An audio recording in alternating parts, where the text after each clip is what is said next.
Hello students, आप कैसे हैं? मैं बहुत अच्छा हूँ। Good morning. सभी आप लोग अच्छे होंगे। आई होप आप बहुत अच्छे होंगे।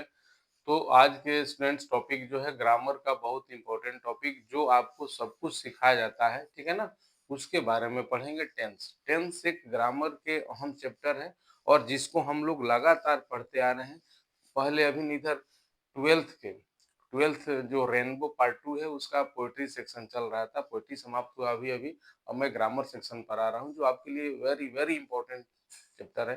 तो आइए दोस्तों, आज हम लोग पढ़ते हैं कि टेंस जो है, टेंस में हम लोग पास्ट प्रेजेंट पूरा खत्म हो गया है चारों, ठीक है ना? और पास्ट का 3 खत्म हो गया है। आज हम लोग पास्ट परफेक्ट कंटिन्यूअस यानी पास्ट का चौथा यानी अंतिम टेंस हम लोग पढ़ेंगे। क्या पढ़ेंगे?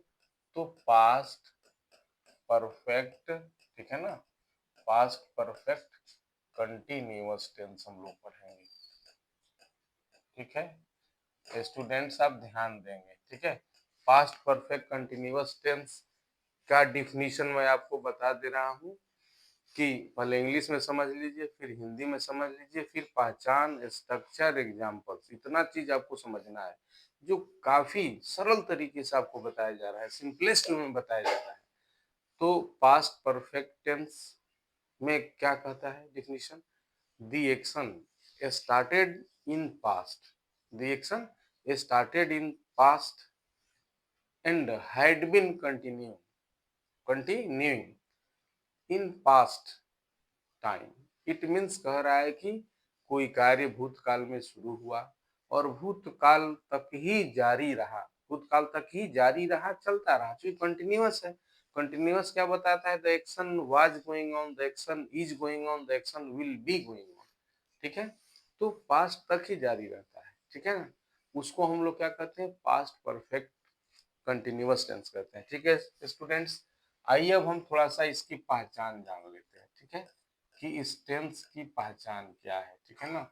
इस टेंस की पहचान थोड़ा हिंदी का प्रयोग किया जा रहा है ताकि ये तो इंग्लिश क्लासेस है, लेकिन हिंदी का प्रयोग इसलिए किया जा रहा है कि आपको आसानी से वो बिंदु, वो टॉपिक, वो बातें समझ में आए।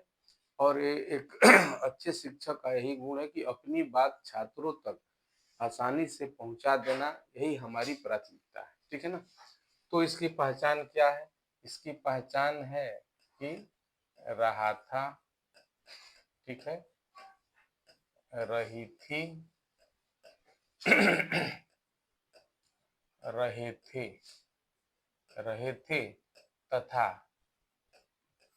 समय लगा हो, तथा समय लगा हो, ठीक है? समय लगा हो, आप समझ गए?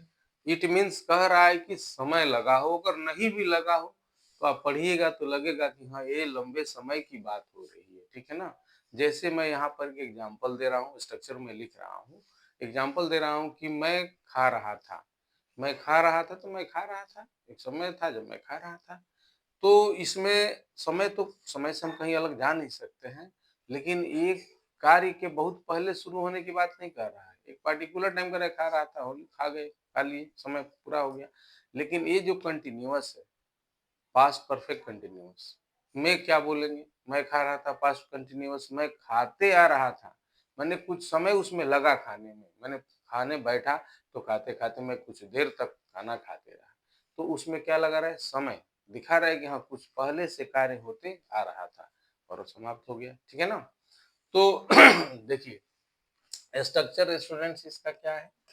आप देखेंगे कि स्ट्रक्चर है इसका कि सब्जेक्ट प्लस हैड प्लस, ठीक है ना, had plus been plus V4, it means verb में आईएनजी, ठीक है, प्लस ऑब्जेक्ट, ठीक है, object plus since oblique for plus time, ठीक है, plus full stop. Full stop इसलिए प्रयोग करेंगे स्टूडेंट्स की अफर्मेटिव स्ट्रक्चर है। क्या है? अफर्मेटिव स्ट्रक्चर है। तो अफर्मेटिव स्ट्रक्चर में हम लोग क्या करते हैं? फुल स्टॉप का पंचुएशन भी हम लोग थोड़ा सा पढ़ते चलेंगे कि इसमें फुल स्टॉप का प्रयोग करते हैं, ठीक है? तो अब आया दोस्त स्टूडेंट्स सिंस और फॉर का प्रयोग। हम लोग प्रेजेंट परफेक्ट कंटिन्यूअस में पढ़े हैं कि since is used for point of time. Point of time क्या है स्टूडेंट्स? तो पॉइंट ऑफ टाइम वह है जो हमें कैलेंडर में दिखता है, जो घड़ी में दिखता है। यानी कि कैलेंडर में क्या दिखता है? दिन, तारीख, समय, महीना, वर्ष, ये दिखता है स्पष्ट आपको।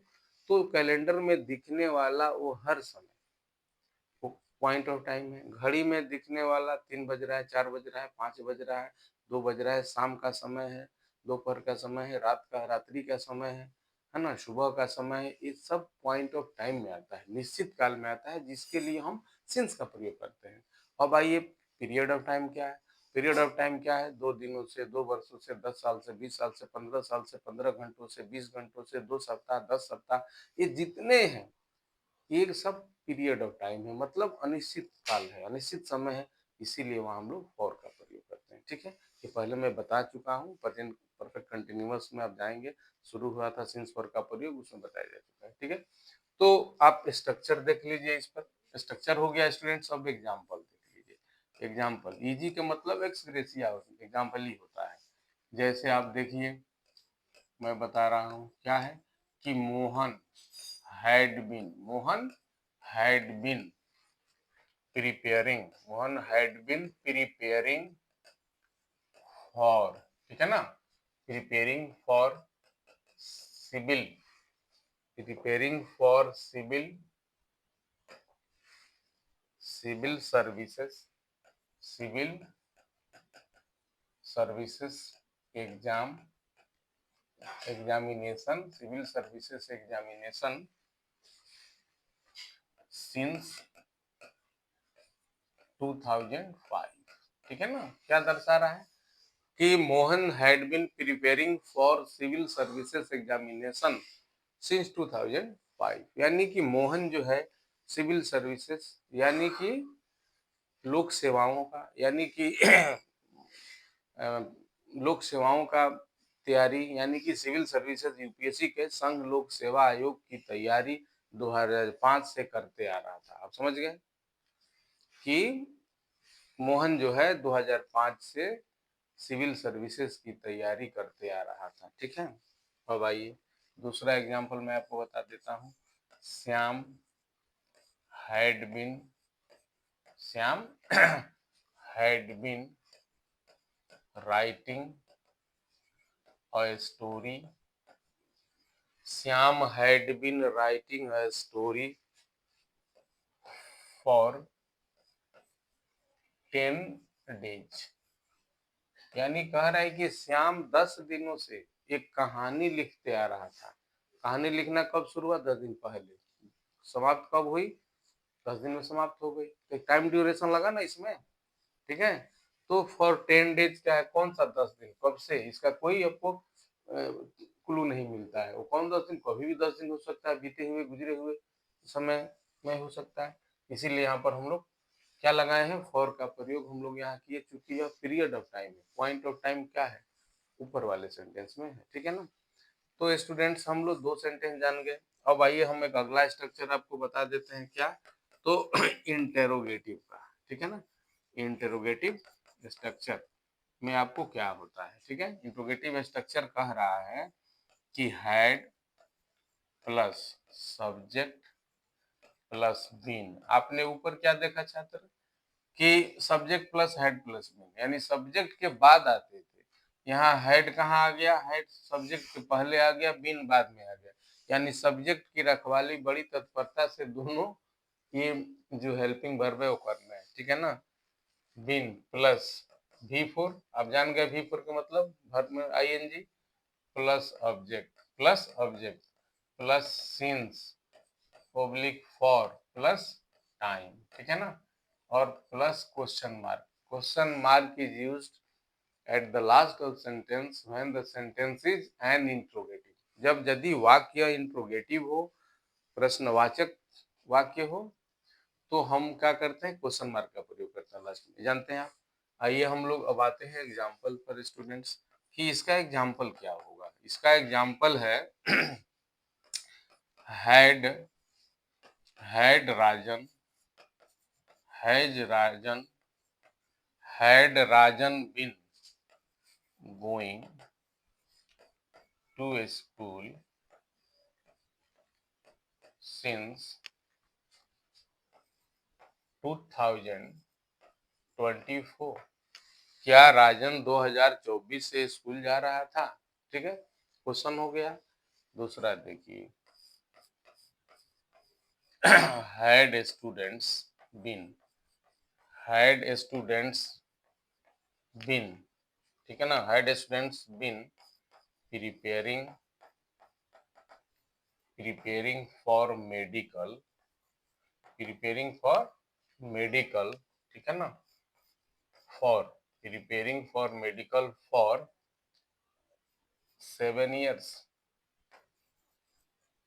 क्या छात्र, मैंने छात्रगण यानी प्लुरल में है, क्या छात्र 7 वर्षों से मेडिकल की तैयारी करते आ रहे थे?